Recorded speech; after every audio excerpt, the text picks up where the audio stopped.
에스더 9장 우리 20절에서 21절에 있는 말씀 우리 함께 읽도록 합니다.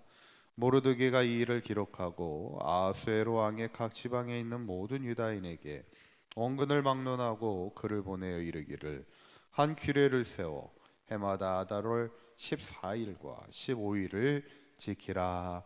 아멘.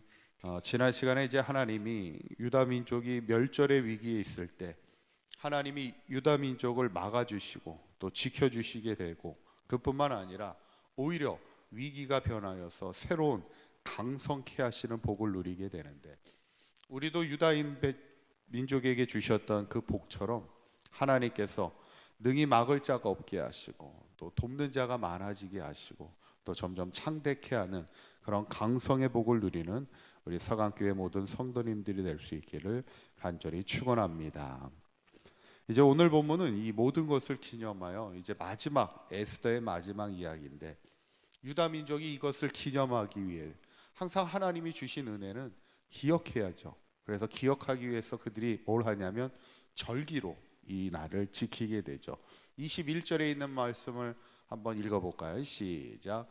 한 규례를 세워 해마다 아달월 14일과 15일을 지키라. 그래서 절기를 지킬 것을 명령하는 것을 보게 돼요. 아달월 12월인데 아달월 12월 14일, 그러니까 13일은 하나님이 이제 유대 민족의 위기를 하나님이 이기게 하셔서 오히려 원수들을, 그동안 유다 민족을 미워했던 자들을 멸하게 하시고, 이제 14일과 15일 이틀 동안에 절기를 지키게 되는데, 어떤 절기를 지키냐면 26절에 있는 말씀을 보면 이렇게 나와요. 한번 읽어볼까요? 시작.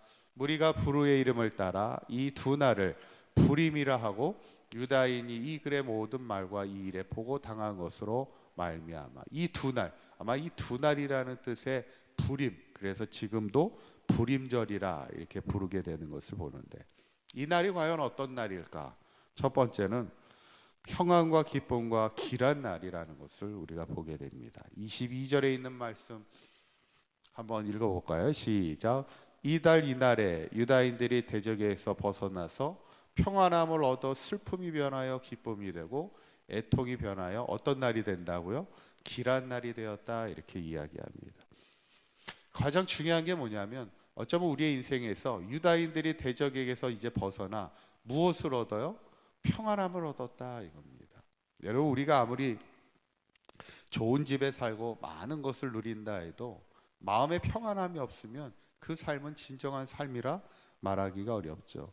우리가 항상 하나님이 주시는 평안함이 우리의 마음에 있어야 되죠. 그리고 특별히 오늘 고백처럼 슬픔이 변하여 기쁨의 인생이 되고 애통이 변하여 길안 나게 되시는 하나님을 찬송하는 인생을 살아갈 수 있다면 그것이 가장 행복한 믿음의 삶이 아니겠는가. 오늘 유다 민족은 이 부림절을 통하여, 이 날이 어떤 날이에요? 하나님이 우리에게 평안을 주신 날입니다. 슬픔 대신에 기쁨을 주신 날입니다. 애통이 변하여 길한 날이 되게 하신 하나님입니다를 찬송하며 이 부림절을 지켰다는 것인데, 저는 바라기는 우리의 삶 속에서도 늘 하나님을 향해 우리가 어떤 고백을 하며 살아가야 됩니까? 하나님이 나에게 평안함을 주시는 하나님이시고 슬픔 대신에 기쁨을 주시고 애통 대신에 길한 날을 주시는 하나님을 늘 찬송하며 살아갈 수 있는 저와 여러분들의 삶이 되시기를 간절히 축원합니다. 두 번째는 이 날은 어떤 날이냐면 잔치의 날이에요. 22절에 있는 말씀을 다시 보시면 길한 날이 되었으니 이 두 날을 지켜 뭐를 베풀라고요? 잔치를 베풀고 즐기며, 이렇게 얘기했어요. 어쩌면 우리가 믿음으로 산다는 것은 즐거움으로 살아가는 겁니다. 우리가 믿음으로 산다고 해서 우리가 뭐 경건하여 항상 엄숙한 인생을 살아가는 게 아니에요. 어쩌면 믿음으로 살아가는 것은 즐거움으로 살아가는 거예요. 왜냐하면 하나님이 우리에게 구원을 주셨잖아요. 기쁨을 주시고 감사함을 주셨고 애통 대신에 길한 날을 주셨으니까 항상 우리가 믿음의 즐거움으로 사는 것이 진짜 믿음의 삶이죠. 그리고 마지막 세 번째는 이 날은 어떤 날이냐면 구제의 날이에요. 22절에 있는 말씀, 이제 마지막 부분을 보시면 이 날에 잔치를 베풀고 어떻게 해요? 서로 예물을 주며 가난한 자를 뭐 했다고요? 구제하라, 이렇게 이야기합니다. 왜 굳이 가난한 자를 구제하는 일을 했을까? 이 날에 이유는 하나입니다. 우리가 하나님의 은혜를 받았기 때문에 그래요. 멸절될 수 있는 위기 가운데 하나님이 그 생명을 살려주시는 은혜를 받았잖아요. 그리고 오히려 은혜만 입었을 뿐만 아니라 하나님이 강성하게 하시는 축복을 얻었잖아요.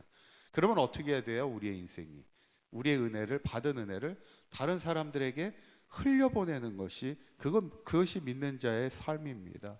아브라함의 인생처럼 내가 복의 근원이 되어서 하나님께 받은 복을 다른 사람에게 흘려보내는 것, 그게 그리스도인의 삶이죠. 은혜가 뭐예요? 값없이 주신 하나님의 사랑이잖아요. 그 값없이 받은 사랑을 다른 사람에게도 값없이 주는 거예요. 그래서 유다 민족의 불임절을 통해서 우리가 하나님의 은혜를 입었으니 우리도 어렵고 힘든 이들에게 은혜를 베풀며 살아가자. 그래서 지금도 이 불임절은 유대인들에게는 중요한 절기입니다.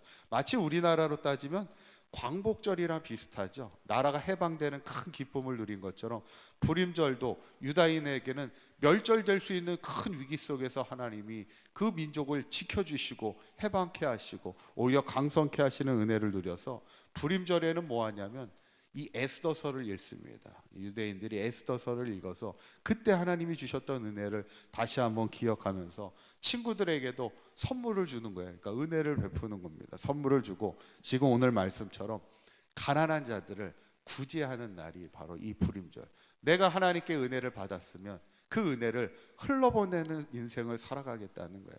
어쩌면 저는 오늘 이 불임절이 하나님 앞에 이 절기를 통해서 이스라엘 백성이 지켰던 이 세 가지 평안과 기쁨과 길한 날을 하나님이 주셨음을 고백하면서 또 이 날에 믿음의 즐거움을 누리고 또 이 날을 통해 은혜를 흘러보내는 인생을 살아갔던 것이 어쩌면 이것이 신앙의 인생이 아닌가, 우리 그리스도인의 인생이 아닌가 생각하면서 저는 바라기는 우리 사강교회 모든 성도님들도 항상 우리의 입술로 하나님이 나에게 평안을 주시고 슬픔 대신에 기쁨을 주시고 애통 대신에 길한 날을 주시는 하나님임을 늘 날마다 고백하는 입이 있는 가운데 믿음의 즐거움으로 살아가시고 또 마지막 하나님이 주신 은혜를 흘러보내는 그런 믿음의 귀한 통로된 축복의 통로된 인생을 살아가는 우리 사강교회 모든 성도님들의 삶이 될 수 있기를 주님의 이름으로 간절히 축원합니다. 기도합니다. 고맙고 감사하신 하나님, 오늘 민족의 멸절의 위기 가운데 그 하나님의 생명을 지켜주신 하나님의 은혜에 감사하여 이제 불임절을 지키는 유다 민족을 보게 됩니다. 우리도 이 땅을 살아가면서 하나님만이 우리에게 평안함을 주시고 슬픔 대신 기쁨을 주시고 애통 대신에 길한 날을 주시는 하나님이심을 고백하며 살아가게 하여 주셔서 믿음의 즐거움을 가지고 믿음의 즐거움을 누리는 인생이 되게 하시고 또한 우리가 받은 하나님의 은혜 흘러보내는 인생 되게 하여 주셔서 어려운 이들, 가난한 이들, 힘든 이들에게 하나님의 은혜를 나누며 살아가는 우리 사강교회와 모든 성도들의 삶이 되도록 인도하여 주옵소서. 오늘 하루도 주님과 동행하는 복된 하루가 되게 하실 줄 믿사오며 우리 주 예수 그리스도의 이름으로 기도하옵나이다. 아멘.